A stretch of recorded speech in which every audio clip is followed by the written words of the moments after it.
embraces crypto. You don't find many of those people. The reason I like to have conversations like that is because we can talk about the China-US situation. We can talk about Bitcoin. We can talk about tokenization. You can't have that conversation in the dinner last night, and I had to shut down, and I'm very hard to shut down unless I run into a stubborn conversation where it's like, I'm over here, you're over here, nowhere will we meet. All you want to do is be open to the concept of abundance and how it could play out differently, because a probability distribution curve has all of the outcomes that are possible. For people with Bitcoin, it's not even part of the distribution. It's a bubble, just like AI. Visser begins with an anecdote from a recent AI event attended by senior financial executives. His goal was to inspire board members to embrace AI. But what he uncovered mirrors the broader human struggle with change. In most organizations, he explains, there are 3 layers: leadership, the technology department, and the younger workforce. Please take a little time to like this video, subscribe to the channel, and turn on post notifications for more videos like this. You can also check out our other videos on cryptocurrencies and the overall digital asset space, and drop your comments and observations in the comment section below. Everything you do helps with the YouTube algorithm and immensely contributes to the channel's growth. Thanks, and enjoy the video. Before the dinner yesterday, I had an event to present to. And there were about 40, 50 people there. And these are all very sophisticated financial people that are in the industry. And I gave a presentation on artificial intelligence because the theme was... Shocker. AI. Yes, that's true. So one of the things one of the goals that the person who organized it gave to me was, we really want you to help inspire the board members that are here to embrace AI, because we've been kind of slow moving. Now, adoption's been slow for a lot of places, but the message that I presented, which is very similar to what you just said about the view of government, is there are 3 layers in most organizations due to the hierarchical structure that's existed for a long time. You have leadership, you have the technology layer, which has grown in importance over the course of the last 30 years because of the internet, because of cloud, because of everything. And then underneath that, you have the younger employees. And what has happened with artificial intelligence is very similar to what you're saying about Bitcoin and about governments and the way younger people view this control thing. Leadership at every organization fears losing control, just like a government. The technology layer is the layer that is the party pooper in this. And they go, no, you can't use AI. The data could be stolen, everything could go on. So their job is they're fighting to not be irrelevant, because AI coding replaces them in many, many ways. So they don't embrace it. And the employees put pressure on both groups because they're like, hey, my friends are using it down the street. How come I'm not a part of this? That is a microcosm of what's happening in the world. And AI is connected to that with Bitcoin. Everything that you mentioned is exactly the way I see it. And it's funny because we go out to a dinner the night before. We're just talking about our dinner the whole time. I chose all the people at that dinner. You did. And the range of ages was still about the same as last night. The difference was at the dinner I put together, it was all people that embrace optimists. Yeah. 100% optimists. And embrace crypto as part. And you're talking about, one of them had been a CEO at 2 major companies, embraces crypto. You don't find many of those people. The reason I like to have conversations like that is because we can talk about the China-US situation. We can talk about Bitcoin. We can talk about tokenization. You can't have that conversation in the dinner last night, and I had to shut down, and I'm very hard to shut down unless I run into a stubborn conversation where it's like, I'm over here, you're over here, nowhere will we meet. All you want to do is be open to the concept of abundance and how it could play out differently, because a probability distribution curve has all of the outcomes that are possible.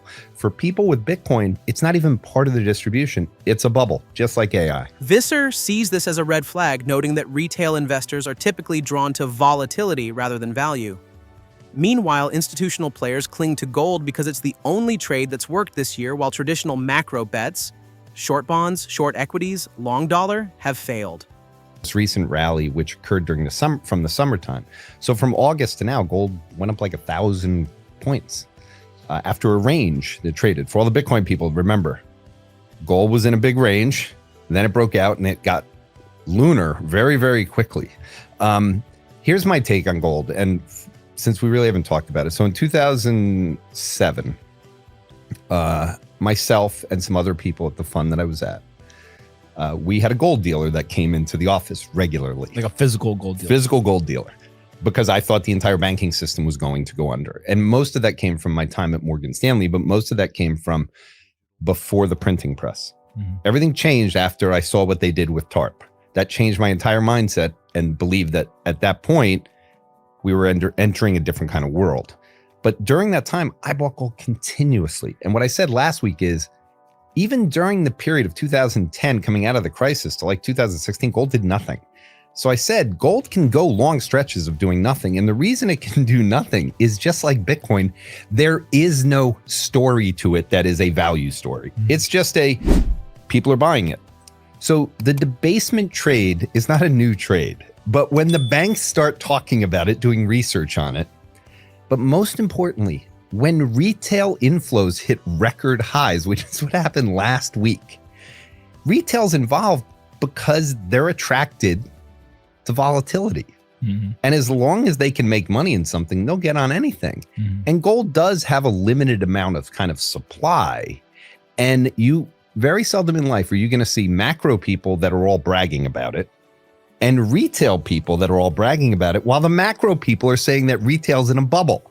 And yet they're all participating in gold. So I found this to be kind of unique. So my viewpoint on this is very simple. I believe the China-US thing is the single most important thing for the rest of the year.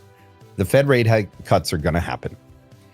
If China and the US come to a trade deal, and I want you to think about last night and the historian that was at the table, he and I had a conversation before. At the presentation I was at, there was a specialist on war that had predicted the last two wars, meaning he predicted the Russian invasion of Ukraine, and he predicted the Iran-Israel situation. And I won't give up what his background is, but he's a very smart guy, and he was in the technology and cyber side, and he gave a really good presentation. What he said was similar to what the historian said, which is the US and China are headed to something right now. And the reason I think this is important is because even in my mind, if I was doing the probabilities of when China should invade Taiwan, US munitions are down significantly. They control rare earth and they just put a ban on it. So we don't have munitions at all right now. And to rebuild them is going to take some time, and we need rare earth to do that. At the same time, this trade war is kind of the reason for them to do anything. So if they can go in there and do something, now would make a lot of sense. And so in the discussion we had was, if you believe in the macro version of capital flows and the anger towards all these countries and that it's a deglobalizing world and blah, blah, blah, and all this stuff, if there was going to be a war, I do agree that in the near term, it should be the case. But there's one other element I want to bring into this, which I said to both of them. The determinant of quantum and the determinant of AGI. I just don't think if you're going to do a war, you don't want to wait until after we reach these like mythical things of the ability of, like I said, I mean, unless I'm missing something on quantum, if people are worried about breaking Bitcoin, wouldn't you be worried that you could break into nuclear arms and have the country shoot them at themselves? Like, I think if you get to quantum, everything kind of changes. And I think that would be a great deterrent for doing something. So I'm leaning towards the fact that the macro people that are still happy with the returns this year, despite being wrong on the stock market, despite being wrong on bonds. So they want to be short both of them, and that hasn't worked. Gold or dollar hasn't weakened. So all of the macro trades that were beloved, anti-US exceptionalism, all of that, they're not working anymore. Mm-hmm. The one that has saved them this year is gold. And so what I'd really be worried about if I was running a portfolio where my only trade that was working was gold, and I have retail buddied up next to me in the speculative side, and I have this China-US thing, I think if there's a China-US trade deal, I think gold will continue to go down, and then we'll just take it from there. I think it has had an excessive outsized return, and I also think that would be a positive for Bitcoin. When Trump won last year, we had an immediate reaction in the market. And the things you described were the immediate reaction. Mm-hmm. So small caps ripped. You had a whole bunch of things that are like, oh, this is going to be good for the manufacturing. It's going to be all this. But then he does tariffs. And beginning in, January into March, the market starts repositioning for this world. The only thing that has saved the market this year has been the AI trade. And the AI trade is based on earnings. So the part that was based on the broadening out of the economy has not occurred. The PMIs are still below 50. So to your point, I do think you have to go reset back to the way you were thinking about the markets in November of last year after the election. And I think those trades are actually going to work now. And this is kind of like the reverse of what happened in his first presidency, because in 2017, the stock market ripped, Bitcoin ripped, and then it peaked. But that year was the tax cut years. Then the next year was the tariff years. This year, we got the tariff year first. The question is, with all the cuts in rates that have gone on around the globe, not just in the US, with the cuts that have come, but also something I've shown to a bunch of transportation people, the economy has had a problem because China is critical to the country from a trade basis. Everyone knows that. Like, if you need windows, if you need anything, to get that from any place else in the world is very difficult. Chinese exports to the US are down 27% year over year.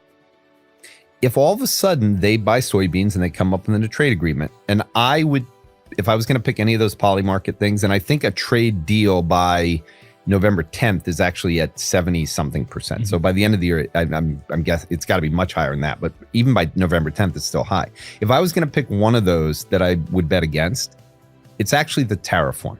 I think where the Chinese hold cards and what they're trying to get to, a win for them is that the tariffs actually are not there, that they're like every other country in the world. So you get a 10% blanket. Yeah. Like, and that's, I think they just want to be treated fairly. And my guess is that if I was going to pick one, it would be lower. That would even make it more bullish. And the interesting part about the guy who spoke last night, or spoke yesterday at the event, he said, what's really interesting about this situation is that there are so many China hawks in the administration. And the most dovish person is the president. Mm-hmm. And that's the interesting thing if Donald Trump wants to make a deal, he's going to make a deal. Of course. And I think we're at that point where if he wants a big deal, maybe it doesn't happen October 10th. Maybe the market falls again. That's why I still believe until you get it.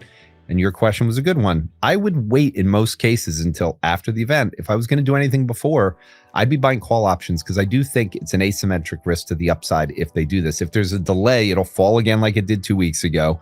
And then he'll come out and say, we're going to get a deal done and we just haven't come to an agreement yet. So I think it's asymmetric to the upside in terms of if it comes out, I do think we're going to get a big move. Visser's message is clear. The future will belong not to those who resist uncertainty, but to those who embrace it with optimism, adaptability, and courage. The intersection of AI, decentralized finance, and shifting global power isn't just a challenge. It's an opportunity to rethink how value, trust, and progress are defined in the 21st century. Please take a little time to like this video, subscribe to the channel, and turn on post notifications for more videos like this. You can also check out our other videos on cryptocurrencies and the overall digital asset space, and drop your comments and observations in the comment section below. Everything you do helps with the YouTube algorithm and immensely contributes to the channel's growth. Thanks, and enjoy the video.